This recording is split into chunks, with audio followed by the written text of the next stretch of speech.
Film की शुरुआत Nancy के एक दृश्य से होती है जो हॉलैंड में अपने परिवार के साथ एक परिपूर्ण जीवन जी रही थी। लेकिन तभी उसे अपने पति पर शक होने लगता है कि वो उससे कुछ छिपा रहा है। कपड़े धोते समय उसे अपने पति की जेब से एक नोट मिलता है जिस पर एक लड़की का नाम लिखा होता है, और जब वो किसी काम से अपने पति के ऑफिस जाती है तो उसे हॉलैंड शहर का एक मॉडल भी दिखाई देता है जिस पर केवल कुछ ही घर बने होते हैं और उनसे जुड़ी सड़कें बनी होती हैं। नैन्सी सोचती है कि इस मॉडल के आखिरी दोस्त की क्या ज़रूरत है, वो आंखों का डॉक्टर है। अब उसे यकीन हो जाता है कि फ्रेड उससे कुछ छिपा रहा है। नैन्सी खुद एक टीचर थी और वो अपने पति के बारे में अपने सहकर्मी डेव से बात करती है और उसे बताती है कि उसे उस पर शक है। मैं जानना चाहती हूँ कि वो मुझसे क्या छिपा रहा है और इन सब में मुझे तुम्हारी मदद चाहिए। डेव अभी के लिए मना कर देता है, ये कहकर कि ये उसका निजी मामला है और वो इसमें शामिल नहीं होना चाहता। नैन्सी घर आती है और खाना बनाते समय भी वो इतनी गुस्से में थी कि उसका सारा खाना खराब हो गया, और कहीं न कहीं फ्रेड ने भी उसके गुस्से को नोटिस किया और मेज़ पर उसने उससे कहा, नैन्सी, अगर मुझसे कोई गलती हुई है तो मुझे माफ़ कर दो, हम फिर से शुरू कर सकते हैं। नैन्सी ने उसे ये भी शक नहीं होने दिया कि उसे फ्रेड पर शक है। तो फ्रेड ऐसा क्यों कह रहा था? उसका दिमाग चकरा गया। सबके सो जाने के बाद वो गैलरी में गई जहां फ्रेड का सामान रखा था, और यहां उसे एक कैमरा मिला जिसे फ्रेड ने छिपाया था। वो और भी चिंतित हो गई कि फ्रेड को कैमरे की क्या ज़रूरत थी, और अगर उसके पास कैमरा था भी तो उसने उसे क्यों छिपाया। यह सब जांचते समय उसे अचानक अपने घर के बाहर कुछ आवाज़ें सुनाई दीं। उसने डर के मारे एक हथौड़ा उठा लिया, और जब वो बाहर देखने गई तो उसने देखा कि उसके कूड़ेदान में एक रैकून था जिसने उसे देखते ही वहां से भाग गया। पीछे मुड़कर देखने पर उसके घर में एक लाइट जल रही थी जहां उसे एक कमरे में फ्रेड के साथ एक लड़की की परछाई दिखाई देती है। इसी बीच वह देखती है कि उसका बेटा भी घर से बाहर आ गया था, जिसने त्योहार के कपड़े पहने हुए थे और जंगल की ओर भाग रहा था। वो अपने बेटे का पीछा करती है और पीछा करते हुए वो एक सड़क पर पहुंचती है जहां उसके पैरों के नीचे बहुत सारे शव आ जाते हैं। अगले ही पल सारे शव गायब हो जाते हैं और नैन्सी पानी में डूबने लगती है, और अचानक उसकी आंखें खुल जाती हैं। खाना बनाने से लेकर डूबने तक उसने जो कुछ भी देखा था वो वास्तव में नैन्सी का सपना था, और उसे ऐसे सपने इसलिए आ रहे थे क्योंकि वो सारा दिन फ्रेड के बारे में सोच रही थी। खैर, अगले दिन दिखाया जाता है कि नैन्सी फिर से डेव से मिलती है एक रेस्तरां में, और उसे बताती है कि अब मेरा शक और भी पक्का होता जा रहा है कि फ्रेड का किसी और के साथ अफेयर है। कृपया मेरी मदद करें, मैं उसे रंगे हाथों पकड़ना चाहती हूँ। डेव अभी भी इसमें पड़ना नहीं चाहता था, लेकिन जैसे ही नैन्सी ने उसका हाथ पकड़ा वो पिघल गया और उसकी बात सुनने को राजी हो गया, क्योंकि वो खुद अंदर से नैन्सी को पसंद करता था। वो नैन्सी से पूछता है, मुझे क्या करना चाहिए? नैन्सी उसे बताती है, ये बहुत आसान है, तुम्हें सिर्फ चेकअप के बहाने उसके पास जाना होगा, फिर बाथरूम का उपयोग करने के बहाने उसकी खिड़की खोलो जहां से हम रात में उसकी क्लिनिक के अंदर जा सकते हैं और जांच कर सकते हैं। नैन्सी के अनुसार डेव अपनी आंखों की जांच करवाने के लिए फ्रेड के पास जाता है, जिसमें कोई समस्या नहीं थी। यहाँ फ्रेड डेव से पूछता है, क्या तुम एक टीचर हो? और उसी स्कूल में टीचर होने के नाते जहां नैन्सी भी पढ़ाती है। नैन्सी का नाम सुनकर डेव डर जाता है और फ्रेड से कहता है, मैं बहुत अंतर्मुखी हूँ, मैं किसी भी टीचर से नहीं मिलता, इसलिए मुझे किसी के बारे में ज्यादा जानकारी नहीं है। डेव का डर अब बढ़ रहा था। वो यहाँ से जाना चाहता था, लेकिन फ्रेड ने उसे रोक लिया और उसकी आंखों में बूंदें डालीं। अब उसे थोड़ी देर इंतजार करना पड़ा ताकि फ्रेड उसे फिर से जांच सके, लेकिन जैसे ही फ्रेड गया डेव उठकर यहाँ से भागने लगा। लेकिन उसने अपने सामने एक पुलिस अधिकारी को देखा। उसे देखकर वह डर गया जैसे उसने किसी का खून कर दिया हो। वो भागा और वॉशरूम में चला गया, और फिर नैन्सी के अनुसार उसने वॉशरूम की खिड़की खोली और वहां एक कागज रख दिया ताकि रात में खिड़की बंद न हो। अपना काम पूरा करने के बाद वो तुरंत यहाँ से भागने लगा। हालांकि फ्रेड के सहायक ने उसे बताया कि उसका चेकअप अभी पूरा नहीं हुआ है। उसकी आंखों में कुछ बूंदें थीं जिसके कारण वो देख नहीं पा रहा था। उसका एक्सीडेंट भी हो गया, लेकिन फिर वो नैन्सी की कार तक पहुंच गया। डेव बहुत डरा हुआ था। उसने नैन्सी से यह भी कहा कि वो अब उसका समर्थन नहीं करेगा। नैन्सी फिर भी उसकी बहुत आभारी थी कि उसने अपनी जान जोखिम में डालकर उसकी इतनी मदद की। यहाँ भावनाओं से अभिभूत होकर वे करीब आते हैं और यहाँ पता चलता है कि न केवल डेव बल्कि नैन्सी भी डेव को पसंद करने लगी थी। अब रात में उन्हें अपना मिशन करना था, यानी नैन्सी को फ्रेड की क्लिनिक की जांच करनी थी। इसलिए उसने फ्रेड से बहाना बनाया कि वो अपनी दोस्त के घर एक नाइट पार्टी में जा रही है। हालांकि वो डेव के साथ फ्रेड की क्लिनिक जा रही थी। जैसे ही वे क्लिनिक जाते हैं वे वॉशरूम के माध्यम से क्लिनिक में प्रवेश करते हैं। यहाँ दूसरी तरफ हमें दिखाया जाता है कि फ्रेड को उसी महिला का फोन आता है।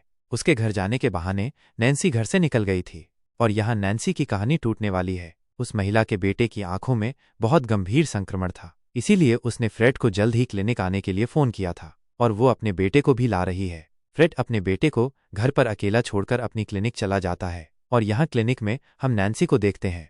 वो फ्रेड के पास बहुत सारे डेबिट कार्ड देखती है, जिसमें से वो एक नंबर भी नोट करती है। इसके अलावा उसे यहाँ एक एल्बम भी मिलती है जिसमें बहुत सारे घरों की तस्वीरें थीं, और ये सभी तस्वीरें उसी कैमरे से ली गई थीं जिसे फ्रेड छिपाता था। और इससे पहले कि वो कोई और जांच करे, उसे डेव का फोन आता है कि फ्रेड बाहर आ गया है। ये सुनकर वह चौंक जाती है और वहां से निकलने की कोशिश करती है, और इसी वजह से उसकी बालियां फ्रेड के मॉडल पर गिर जाती हैं। यहाँ फ्रेड उस लड़के की जांच शुरू कर देता है जिसके लिए वो क्लिनिक आया था। उसके बाद वो महिला से पूछता है, आप और नैन्सी कैसा आनंद ले रहे हैं, जिस पर महिला उसे बताती है कि नैन्सी मेरे घर नहीं आई थी। फ्रेड समझ गया कि नैन्सी उससे झूठ बोल रही थी। जब हम नैन्सी को डेव के घर पे देख रहे थे, वे एक दूसरे के बहुत करीब आ गए थे। यहाँ जब फ्रेड अपनी क्लिनिक के गुप्त कमरे में जाता है जिसमें मॉडल रखा था, उसे मॉडल पर नैन्सी का गहना मिलता है, जिससे वो समझ जाता है कि नैन्सी यहाँ आई थी। सब कुछ सामान्य था, लेकिन तभी डेव के घर से कोई बाहर आया। ये वे छात्र थे जो डेव को धमकाने आए थे, क्योंकि डेव ने उन्हें दंडित किया था। उसके बाद डेव नैन्सी के पास आता है और उससे कहता है कि मैं इस तरह छिपकर जीवन नहीं जी सकता। अगर तुम मेरे साथ जीना चाहती हो तो तुम्हें अपने पति से तलाक लेना होगा। यह सुनकर नैन्सी कहती है, नहीं, मैं ये बिल्कुल नहीं कर सकती। मैं फ्रेड से बहुत प्यार करती हूँ। हाँ, अगर कुछ होता है कि फ्रेड मुझे धोखा दे रहा है तो मैं उसे तलाक दे दूंगी और तुम्हारे पास आ जाऊंगी। लेकिन अभी भी एक समस्या है। फ्रेड की आर्थिक स्थिति मुझसे बहुत बेहतर है। अगर हमारा तलाक हो जाता है तो मेरे बेटे की कस्टडी उसे मिल सकती है, और मैं अपने बेटे के बिना नहीं जी सकती। खैर, अब नैन्सी अपने घर जाती है और सो जाती है। रात में उसे फिर से एक सपना आता है जिसमें वो अपने बेटे को खुद से दूर जाते हुए देख रही थी। जब उसने डर के मारे अपनी आंखें खोलीं, उसने देखा कि फ्रेड उसके पैरों पर बैठा था। फ्रेड उससे पूछता है, तुम्हारी रात कैसी गुजरी? नैन्सी ने उससे झूठ बोला कि वो बहुत अच्छा था, और फ्रेड ने उसे नहीं बताया कि उसने उसका झूठ पकड़ लिया है। अब नैन्सी अपनी मिशन पर वापस आ गई थी। डेबिट कार्ड नंबर जो वो फ्रेड के ऑफिस से लाई थी, वो उसकी जानकारी निकालना शुरू कर देती है, और पता चलता है कि हाल ही में उस डेबिट कार्ड से एक बहुत महंगा उपहार खरीदा गया था। जब वो अपने कमरे में आई, उसने अपने बिस्तर पर एक उपहार देखा। क्या फ्रेड ने ये उपहार उसके लिए खरीदा था? ये देखकर वह खुश हो जाती है, और यहाँ फ्रेड उसे अपनी खोई हुई बालियां देता है और उसे बताता है, चिंता मत करो, सब ठीक हो जाएगा। फ्रेड के शब्दों ने उसे बहुत आराम दिया था। खैर, कुछ दिनों बाद नैन्सी के ऑफिस में एक पार्टी थी जिसमें वो और डेव भी थे। यहाँ उसे डेव की कंपनी बहुत पसंद आई। जब वो घर आई तब भी वो डेव के बारे में सोचने लगी। अब वो डेव के प्रति और भी आकर्षित महसूस कर रही थी। उसने डेव को फोन भी किया और कहा, डेव को उसके लिए एक छोटा सा काम करना होगा। उसे नैन्सी से मिलना होगा और फ्रेड के खिलाफ सबूत इकट्ठा करने होंगे,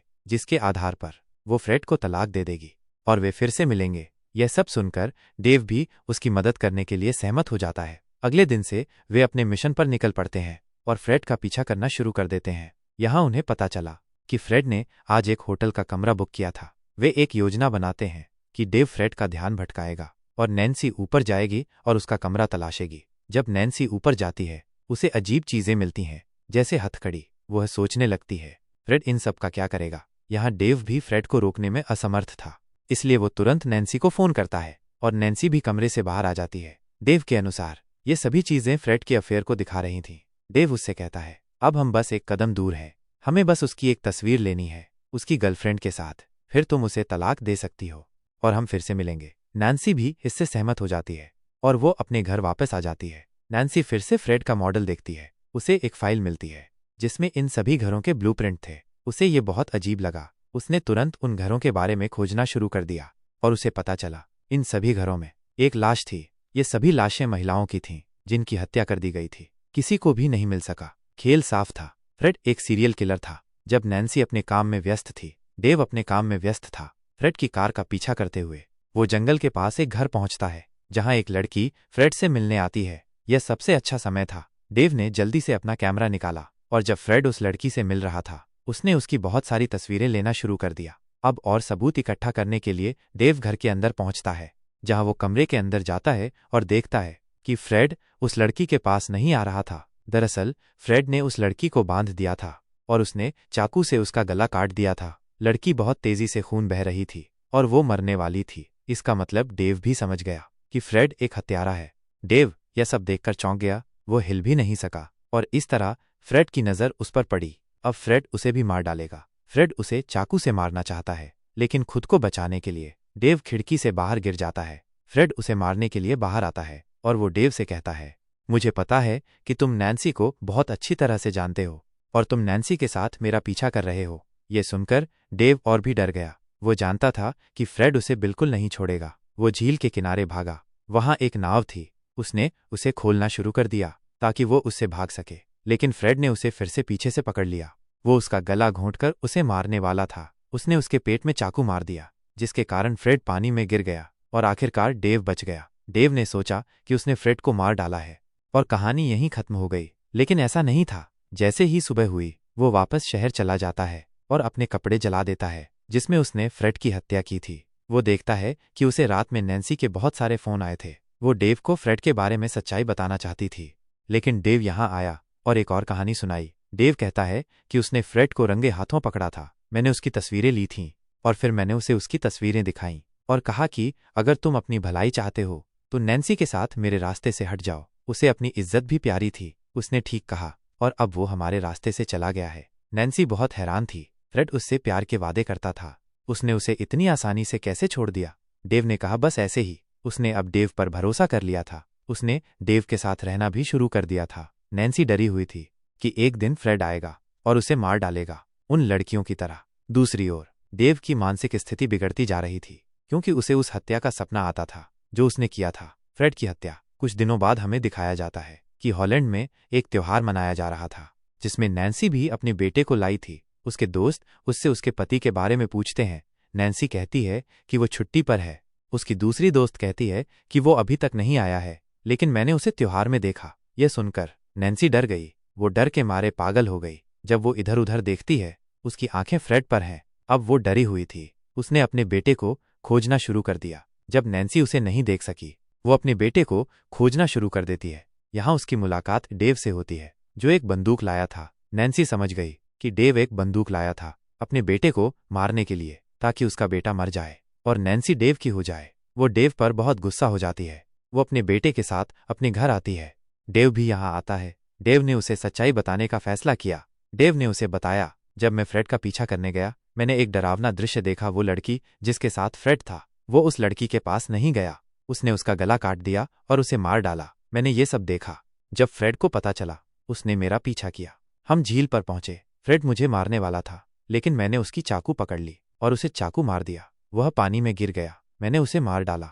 नैन्सी चौंक जाती है। वह उससे कहती है कि वह मरा नहीं है, वह वापस आ गया है। नैन्सी का बेटा, वह एक सीरियल किलर है। डेव को विश्वास नहीं हुआ कि फ्रेड अभी भी जिंदा है। वह सोचता है कि नैन्सी उसे बचाने की कोशिश कर रही है, लेकिन डेव इन सबसे थक गया था। उसने फैसला किया कि वह पुलिस के सामने आत्मसमर्पण कर देगा। वह पुलिस को फोन करने वाला था, लेकिन नैन्सी ने उससे फोन छीन लिया और उसे धक्का दे दिया, जिसके कारण डेव के सिर में चोट लग गई। वो डेव से उसकी बंदूक छीन लेती है और उससे कहती है, डरो मत। वो बाहर चली गई। फ्रेड वहां था। उसके साथ उसका बेटा था। फ्रेड ने उससे कहा, जो कुछ भी तुम जानती हो उसे भूल जाओ। नैन्सी ने उसकी बात सुनी। एक पल के लिए पुराने प्यार और डर ने उसके मन में जगह बनाई। उसने अपने बेटे का हाथ पकड़ा और उसे साथ ले गई। वह कार में बैठी। उसने बंदूक फ्रेड पर तान दी। भाग जाओ, उसने अपने बेटे को चिल्लाकर कहा। जैसे ही उसका बेटा कार से बाहर निकला, नैन्सी ने फ्रेड पर गोली चला दी, लेकिन फ्रेड मरा नहीं। गोली उसके कान को चीरती हुई निकल गई। दर्द और गुस्से से फ्रेड दहाड़ उठा। वह नैन्सी को मारने के लिए झपटा, लेकिन तभी नैन्सी का बेटा आ गया। उसने अपनी माँ को खतरे में देखा और उसे बचाने के लिए दौड़ा। उसने पीछे से फ्रेड को धक्का दे दिया। नैन्सी ने तुरंत अपने जूते उतारे और फ्रेड के सिर पर दे दनादन वार करना शुरू कर दिया। उसने इतनी बार उसके सिर पर मारा कि आखिरकार फ्रेड की मौत हो गई। वो हमेशा के लिए शांत हो गया। फ्रेड को मारने के बाद नैन्सी ने अपने बेटे को गले लगा लिया। डर और तनाव के लंबे बादल छट गए थे और उसने राहत की गहरी सांस ली। फिल्म के पोस्ट क्रेडिट दृश्य में हमें बताया जाता है कि नैन्सी और डेव ने शादी कर ली। उसके बाद वे एक खुशहाल परिवार की तरह रहने लगे। फिल्म यहीं समाप्त होती है। पसंद करने और साझा करने के लिए धन्यवाद।